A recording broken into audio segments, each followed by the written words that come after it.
Hey there, fellow plant lovers. You know what? I used to think growing fruit trees was impossible unless you had a massive backyard. I was so wrong. Last year, I harvested over 20 lemons from a tree sitting on my tiny apartment balcony. Yeah, you heard that right. My balcony. Today, I'm sharing the top 10 fruit trees that absolutely thrive in pots and small spaces. Whether you're living in an apartment, have a small patio, or just want to maximize your garden space, this video is going to change the way you think about growing your own fruit. And hey, if you're excited about growing fresh fruit at home, smash that like button and subscribe so you don't miss any of our gardening tips. Trust me, your future self will thank you when you're eating homegrown fruit. Let's kick things off with number 10, the fig tree. Figs are honestly one of the most forgiving fruit trees you can grow in a container. I remember my neighbor telling me, figs are bulletproof, and she wasn't kidding. These Mediterranean beauties actually prefer having their roots slightly restricted, which makes them perfect for pot growing. The best varieties for containers are Black Mission, Brown Turkey, and Petite Negra. You'll want a pot that's at least 15 gallons. Think half whiskey barrel size. Figs love full sun, and here's the kicker. They can produce 2 crops per year in the right conditions. One thing I learned the hard way: figs need consistent watering. When I first started, I let mine dry out too much, and the fruit split. Now I check the soil every couple of days during summer, and my harvests have been incredible.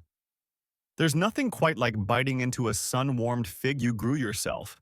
It's like candy from nature. Number 9 is the dwarf apple tree. Apples in pots? Absolutely. Thanks to modern rootstock breeding, we now have dwarf varieties that stay under 6 feet tall. Varieties like Garden Delicious and Urban Apple are bred specifically for container growing. Here's something important though. Most apples need a pollination partner. But don't worry. Some varieties like Garden Delicious are self-pollinating, or you can plant 2 different varieties in large pots near each other. I have a Honeycrisp and a Gala sitting side by side on my patio, and they're best friends now. You'll need a pot at least 18 to 20 inches in diameter and equally deep. Use well-draining potting mix, not garden soil. Apples need winter chill hours to produce fruit, so they're perfect if you live in zones 4-8. The pruning is crucial here. Every winter, I spend about 20 minutes pruning each tree, and it makes all the difference. You want to keep that classic open center shape to let sunlight reach all the branches. The first time you bite into an apple from your own tree, you'll understand why people get obsessed with home orchards. Coming in at number 8, the dwarf peach tree. Peaches are summer in a fruit, right? The smell alone takes me back to childhood. Varieties like Bonanza and Pix Z are specifically bred for container growing and stay around 5 to 6 feet tall. These trees are gorgeous. Those pink spring blossoms are absolutely stunning. My balcony becomes Instagram-worthy every March. Peaches are self-pollinating, which is great news for small space gardeners. You only need 1 tree to get fruit. Now, peaches do need attention to disease prevention, especially peach leaf curl. I spray with a copper fungicide in late winter before the buds open, and it's kept my tree healthy for 3 years running. They need full sun, at least 6 hours daily, and consistent moisture. Use a pot that's at least 15 gallons. The fruit production starts in the 2nd or 3rd year, and let me tell you, homegrown peaches are a completely different experience from store-bought. They're juicier, sweeter, and that fuzzy skin is actually pleasant when the fruit is tree-ripened. Number 7 is the kumquat tree. If you haven't tried kumquats, you're missing out. These little citrus gems are eaten whole, skin and all. The skin is sweet, and the inside is tart, creating this amazing flavor explosion. Kumquats are probably the most cold-hardy citrus trees, surviving down to the low 20s Fahrenheit. Varieties like Negami and Mewa do exceptionally well in pots. They're also the most compact citrus option, making them perfect for small patios or even large windowsills. I keep mine outside during warm months and bring it inside during winter. The tree stays around 3 to 4 feet tall and it's been producing fruit for me year-round. Kumquats are self-pollinating and relatively pest-free.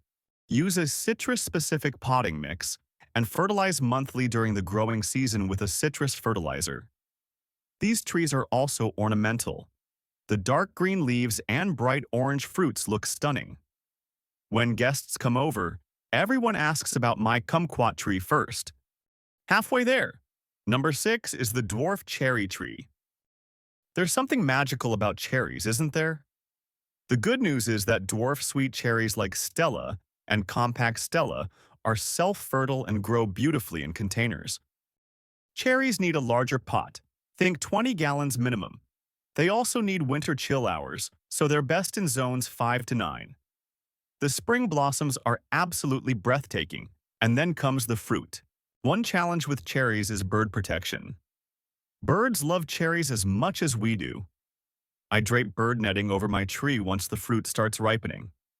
It's a small hassle for the reward of fresh cherries. Sour cherries like North Star are even easier for containers and more cold hardy. They're perfect for pies and preserves. I planted a sour cherry after my sweet cherry, and now I have both for different uses. Container cherries typically produce about 2 to 4 quarts of fruit per season, more than enough for fresh eating and preserving. Number 5 is the Meyer lemon tree. This is my personal favorite, and probably the one I recommend most to beginners. Meyer lemons are actually a cross between a lemon and a mandarin, making them sweeter and less acidic than regular lemons. These trees are incredibly productive. I mentioned my tree at the beginning. 20 lemons might not sound like much, but from a 4-foot tree on a balcony? That's amazing. Plus, they bloom multiple times per year, so you can have flowers and fruit simultaneously. The fragrance is intoxicating. Meyer lemons need at least 6 hours of direct sunlight, well-draining soil, and consistent moisture. They're sensitive to cold, so bring them indoors if temperatures drop below 50 degrees Celsius. I use a 15-gallon pot, and it's been perfect. The leaves are glossy and beautiful, making this an ornamental tree even without fruit. And when you cook with your own lemons, in lemonade, on fish, in desserts, there's this pride that's hard to describe. You grew this. If you only choose one tree from this list, make it a Meyer lemon. Number 4 is the dwarf pomegranate. Pomegranates have that ancient mythological vibe, right? And they're surprisingly easy to grow in containers.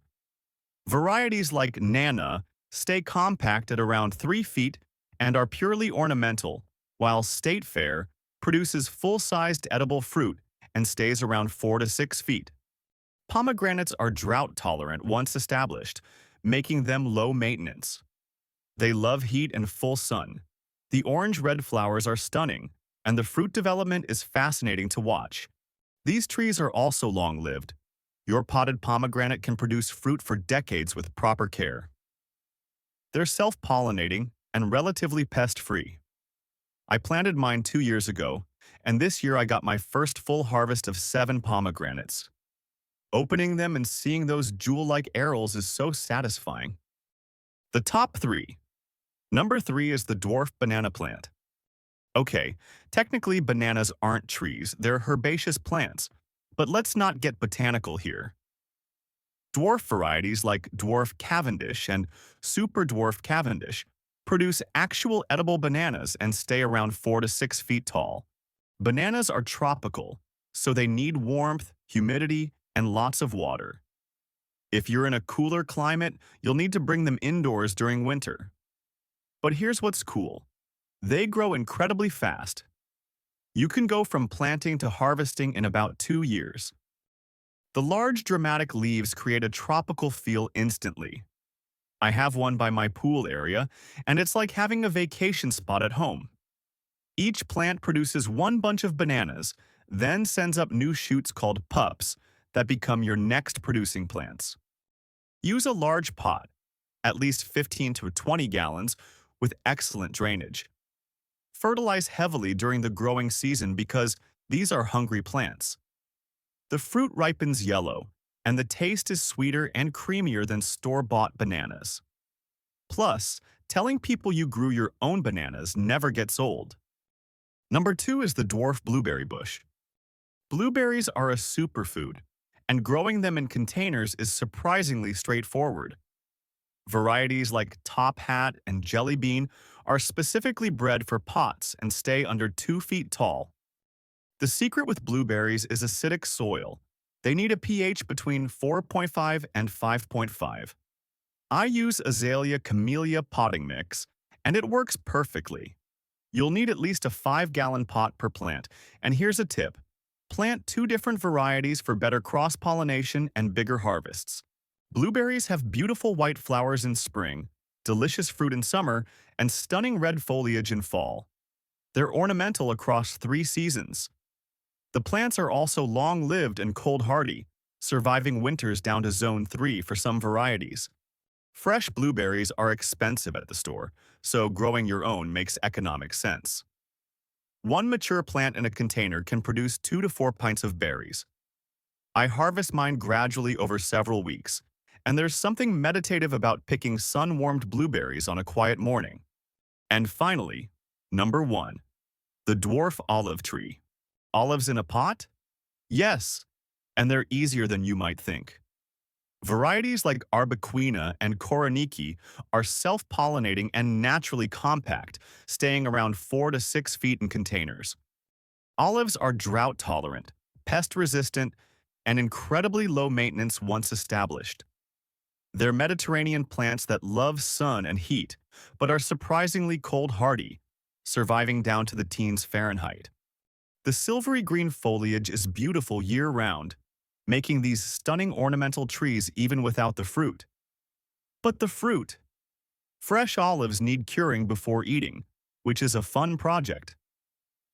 I cured mine last year using a simple brine method, and they turned out amazing. Olives also have this ancient, peaceful energy. There's something about having an olive tree, maybe it's the biblical and historical significance, that makes your space feel grounded and timeless. They're symbols of peace and longevity. Use well-draining soil and a pot at least 15 gallons.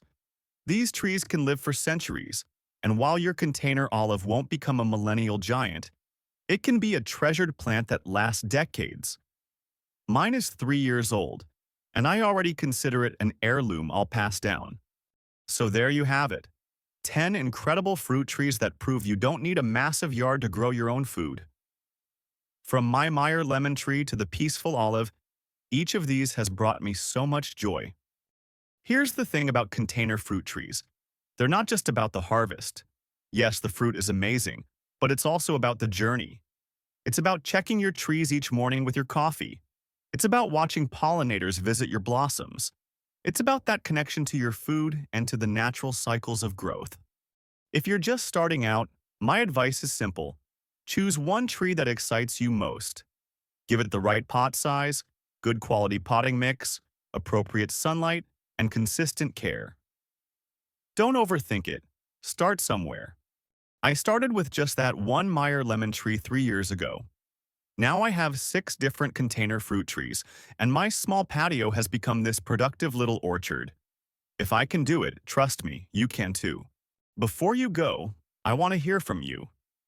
Which of these 10 trees are you most excited to try? Or are you already growing fruit trees in containers? Drop a comment below and share your experiences. This community is all about learning from each other. And listen, if you found this video helpful, please hit that like button. It really helps Plant Care's Secret grow and reach more people who want to grow their own food. And definitely subscribe to Plant Care Secret if you haven't already, because I post new gardening videos every week covering everything from vegetables to flowers to trees like these. There's also a little bell icon next to the subscribe button. Click that so you get notified whenever I upload. I've got some exciting content coming up about container composting and vertical gardening that you won't want to miss. Thank you so much for watching, and remember, every gardener started with a single seed, or in this case, a single tree. Your container orchard journey starts now. Happy growing, and I'll see you in the next video.